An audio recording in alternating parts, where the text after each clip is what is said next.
20 inch வைக்கணும், ஆமா 20 inch என் முன்னாடி அளந்து காட்டணும், என் முன்னாடி நீங்க வெயிட் போட்டு காட்டணும். நீங்க கும்பகோணத்துல இருந்து வந்திருக்கீங்க. இப்போ ஆல்ரெடி நீங்க ஹேர் பிக்ஸ் பண்ணிருக்கீங்க. ஆமா பண்ணிருக்கேன். இப்போ இங்க வரதுக்கு முன்னாடி உங்களுக்கு என்னென்னலாம் டவுட் இருந்தது?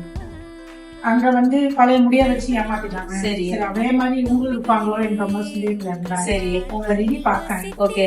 நல்லா இருந்துச்சு. ஒரு இடத்துக்கு போறோம்னா நீங்க எத்தனை ஸ்டாண்ட் வைப்பீங்கன்னு கேட்க கூடாது, கிராம்ல எவ்வளவு வைப்பீங்க அப்படிங்கிறது. அப்ப உங்களுக்கே தெரியும் 100 கிராம் வச்சாலும் ஒரு ஃபுல் வால்யூம் இருக்கிற மாதிரி இருக்கும் இல்லையா? நீங்க வேற எங்க போனீங்கன்னாலும் சரி, நீங்க பார்க்க வேண்டிய விஷயம் கரெக்டான இன்ச்சா, கரெக்டான வெயிட்டா, அந்த முடி வந்து ஆல்ரெடி கெமிக்கலி ட்ரீட்டட் ஹேரா. அப்ப 5000 ரூபாய்க்கு ஹேர் பிக்ஸ் பண்ண முடியுமா? அது ஒண்ணு மட்டும் யோசிச்சுங்க. இவங்க ஆல்ரெடி ஒரு எக்ஸ்பீரியன்ஸ்னாலதான் இவங்க இவ்வளவு கேட்டிருக்காங்கன்னு எனக்கு தெரிஞ்சது.